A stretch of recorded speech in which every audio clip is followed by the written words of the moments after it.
अपराध को बचाने का काम करती है। आज गांव की गलियों और शहर की सड़कों पर बहन और बेटियां निकलने से डरती है। व्यापार करना मुश्किल हो गया है। यहां तो कटमनी चलती, कटमनी, तोलाबाजी, टैक्स, मैंने यही सुना, तोलाबाजी। बिना लिए दिए ना तो उद्योग चलते, ना व्यापार, उद्योग तो बचने नहीं दिए। हर जगह सिंडिकेट हावी है। बोलो जी तुम क्या क्या खरीदोगे, यहां हर चीज बिकती है। बिना लिए दिए कुछ होता ही नहीं। बंगाल बदहाल है। लाइन ऑर्डर हो, अर्थव्यवस्था को चौपट कर दिया। अभी मैं आपसे आलू की बात कर रहा था। भारत सरकार की योजना में कृषि मंत्री हूं, ग्रामीण विकास मंत्री भी हूं। भारत सरकार की योजना है कि जब फसलों के रेट गिर जाए और किसान के पसीने की कीमत ना निकले तो राज्य सरकार पीएसएस की तहत हो तो यहां दादागिरी की जाए। आज मैं आपसे कहने आया हूं, भारतीय जनता पार्टी की सरकार आने दीजिए। असम की तरह एक एक घुसपैठिया पहचाना जाएगा और बाहर निकाल दिया जाएगा।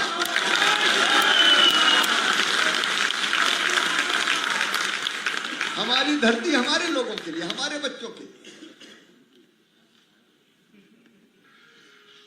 क्राइम खत्म किया जाएगा। क्राइम, कटमनी, तोलाबाजी, गुंडागर्दी, दादागिरी, कोई स्वतंत्र रूप से काम ही नहीं कर सकता।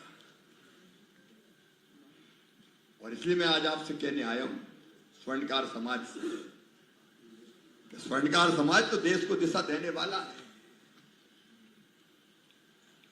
इस हालात को बदलना पड़ेगा। हो गई है पीर पर्वत सी पिघलनी चाहिए।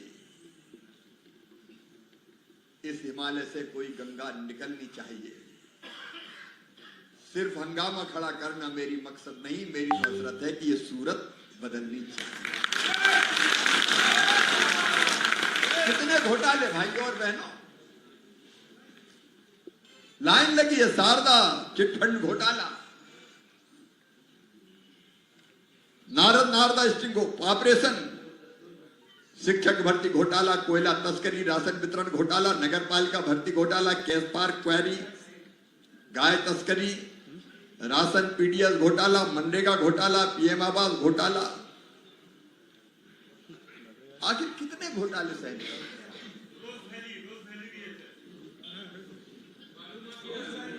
कौन सी? रोज वैली। अब रोज में भी वैली बन गई। और रोजगार का कहीं पता ही नहीं है। चुनाव आ गए तो कहने ले लो भत्ता, 1 महीने पहले ले लो भत्ता, ले लो भत्ता, ले लो भत्ता। काम नहीं, धंधा नहीं, नौकरी नहीं, रोजगार नहीं, उद्योग नहीं, धंधे नहीं। अरे मैं सिंगूर को देख के आया, क्या बिगड़ता अगर वहां फैक्ट्री लग जाती तो रोजगार मिलता। किसानों की हालत ये कर दी कि ना तो फैक्ट्री लगी, ना जमीन पे कुछ उगता है, ना खुदा ही मिला, ना विसाले सनम, ना इधर के रहे ना उधर के रहे।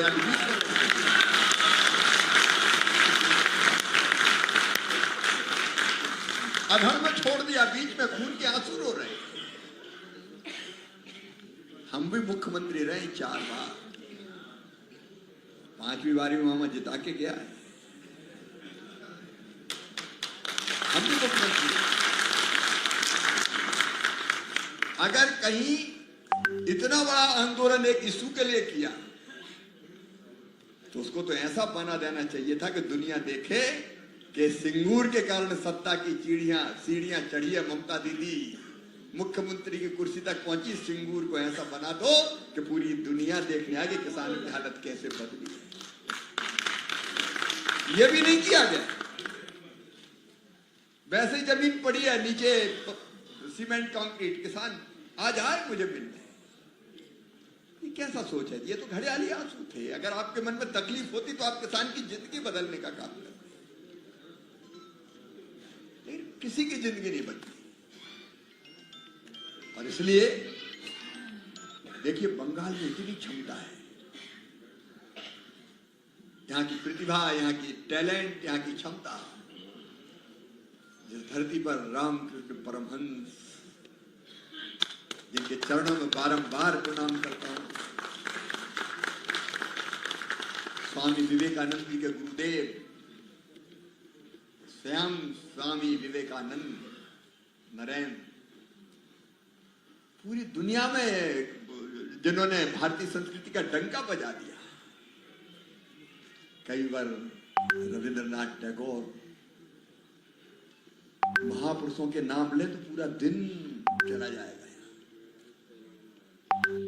उन महापुरुषों की धरती पर ऐसा अंधकार छा जाए, मेरे बहन और भाइयों, अति हो गई है। विरोध करने वालों को दबा दो, कुचल दो, मार दो। ये कब तक चलेगा आखिर?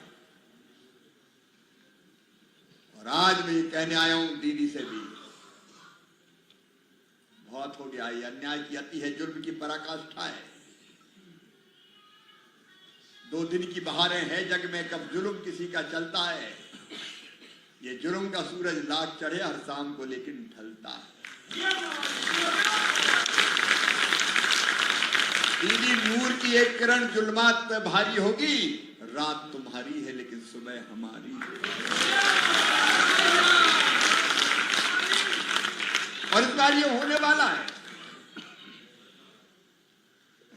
क्योंकि मैं जनता के मनोभाव पढ़ रहा हूं। लोग इस बार मन बना चुके हैं। कभी अटल जी ने कहा था, अंधेरा छटेगा, सूरज निकलेगा, कमल खिलेगा। अब कमल खिलने के दिन आ गए। टीएमसी मतलब टू मच क्राइम, टीएमसी मतलब टू मच करप्शन, टीएमसी मतलब टू मच कट मनी,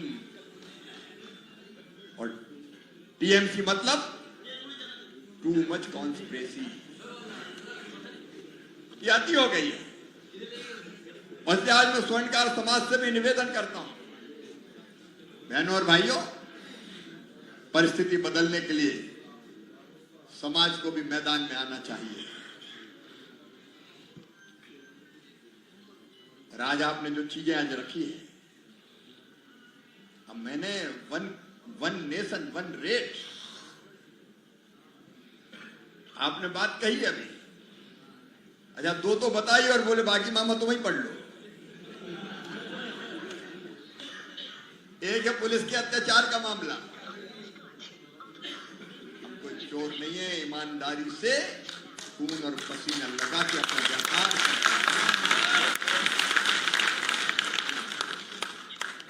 और इसलिए मैं आपको वचन देता हूं, स्वर्णकार समाज का सम्मान बरकरार रखने और बढ़ाने में कोई कसर नहीं छोड़नी चाहिए।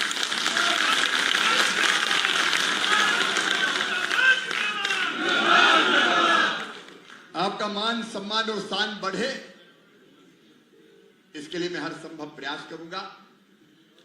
प्रधानमंत्री जी से भी चर्चा करूंगा,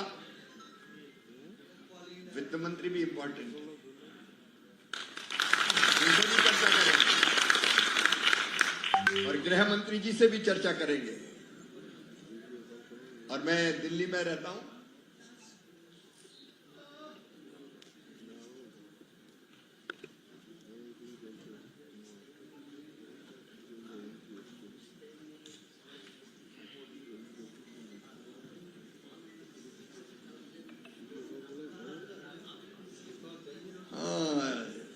ये तब और अब में अंतर है, देखा जाएगा, आप चिंता मत कीजिए।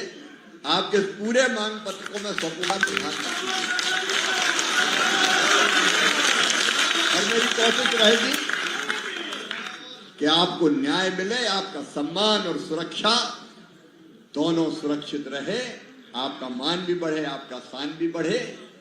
और दिल्ली में रहता हूं मैं, 12 सफदरजंग रोड पे, वो मामा का घर है, कभी आओ तो मिलने जरूर आना। मैं मंत्री बात में हूं, एक बार रिश्ता जोड़ता हूं तो फिर तोड़ता नहीं हूं, तो अपने रिश्ते परमानेंट है। बस मुझे एक बात याद आ रही, कभी स्वामी विवेकानंद जी ने कहा था, नरेंद्र नाम था उनका, उन्होंने कहा था सुदीर्घ रजनी समाप्त हुई जान पड़ती है, महानिशा का अंत निकट है, जो अंधे हैं वो देख नहीं सकते, जो बहरे हैं वो सुन नहीं सकते, लेकिन मैं स्पष्ट रूप से देख रहा हूं कि भारत माता एक बार फिर से अंगड़ाई लेके खड़ी हो रही है और विश्व गुरु के पद पर आसीन हो रही है। ये स्वामी विवेकानंद ने कहा था, एक नरेंद्र ने कहा था, दूसरे नरेंद्र के हाथों पूरा हो रहा है, लेकिन बंगाल भी अधूरा ना रहे।